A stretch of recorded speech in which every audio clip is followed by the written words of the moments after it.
This video is related to balancing territories using Map Business Online.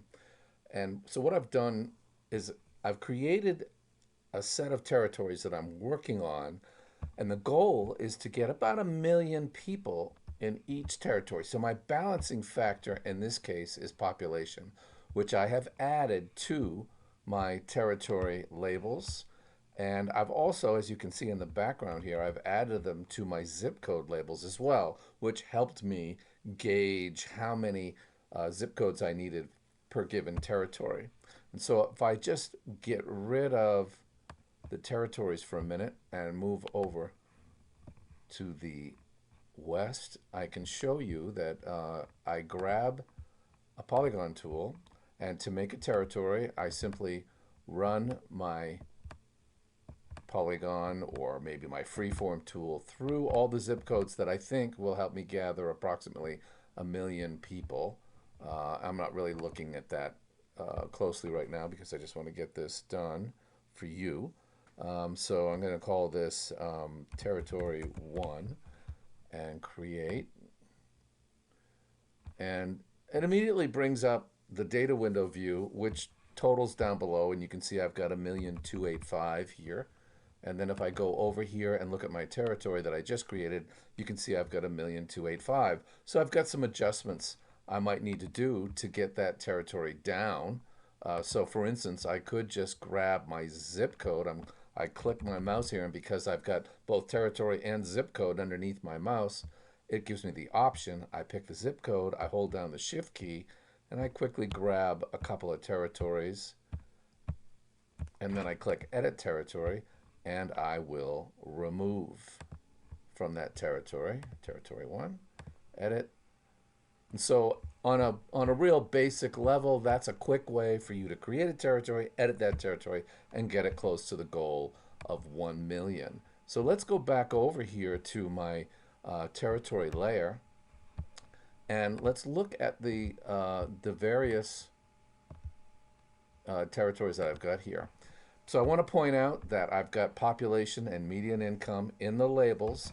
So under territory, and you could do this for zip code or for state or for county, I click the edit gear, I click label, I click format label, and I select my auto label option. And in territories, I guess there's only one option here, this custom label option, and I add population by grabbing demographic data. So I'm navigating out to through all the data that I've got, and I'm just grabbing the demographic data, which is included with Map Business Online. And then I scroll down to the column that I want, in this case, population 21. And now both median income and population are coming up in my labels here. So that's how you access all that label stuff, and you can do that for zip codes and for counties as well. It also, we've got that data window view. So you've got the ability to also pull population and other demographic data sets into the data window analysis view by clicking the choose column button down here. It opens up a database manager. I can grab my demographic data and I can move data into the analysis. So I could move that set of population over and then save that, and then that is going to be in my list of data that's of interest. There it is, the 10 to 14. So I just added that column. So that's another way, and you can see down at the bottom I've got population totaled. So it's coming up and telling me by each territory, they now all have the same balancing factor in the analysis view. And again, the balancing factor I'm using in this calculation is population. So I'm trying to get to 1 million.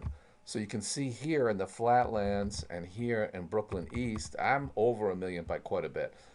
It's never going to be exact. You can't get exactly 1 million people and get that set up by zip code. I mean, that's just crazy, but you want to get close. So for instance, up here, I could maybe adjust my test 1 territory here, which I'm just trying to gather, and I could select a zip code, hold down the shift key, select another zip code, edit the territory, and add to test 1. So let's find test 1. There it is. Edit.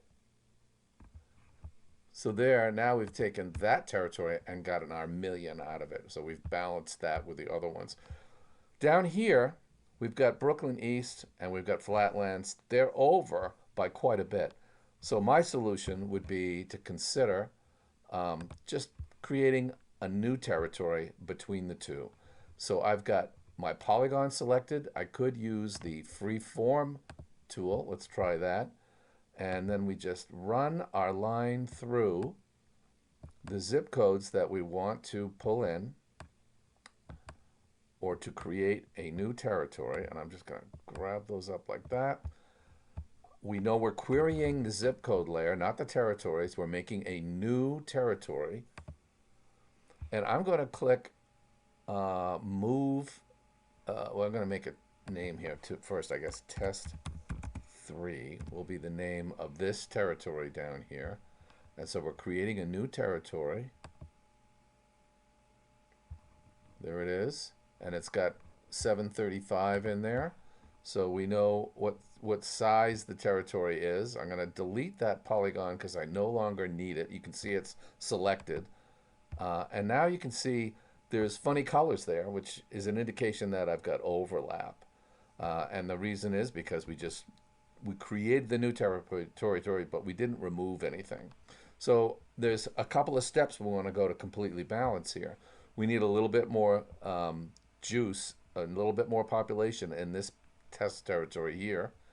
And we need to remove from these other zip codes. So I can, we need to remove the zip codes from the other territories. So let's do that first. So I'm going to go freeform again.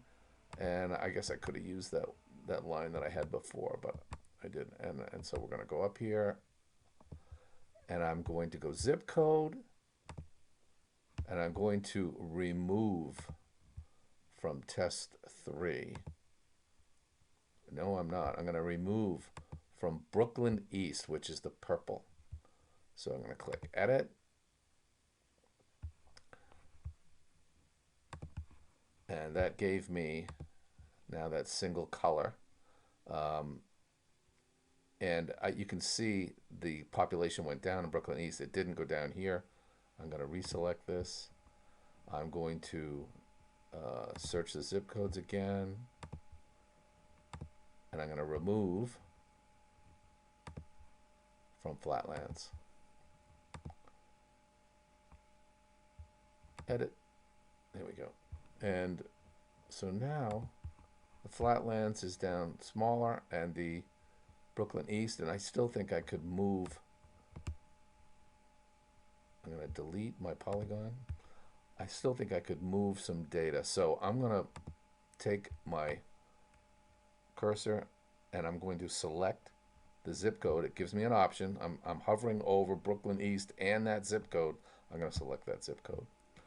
I'm going to hold down my shift key and I'm going to select that zip code over in Flatlands. And let's do one more. There we go. Now we're going to edit the territory again. And we're going to move those selected zip codes to test 3. So in this case, we're having a one-stop move. So I can select and it will put the zip codes into the new territory and remove them from the old territory. And you can see by the steps that I went through, I now have a roughly balanced territory system around the city of New York with approximately 1 million people in each one. And that was the purpose of this demonstration, was to show you how to balance territories using Map Business Online and the tools that we provided. Go to mapbusinessonline.com and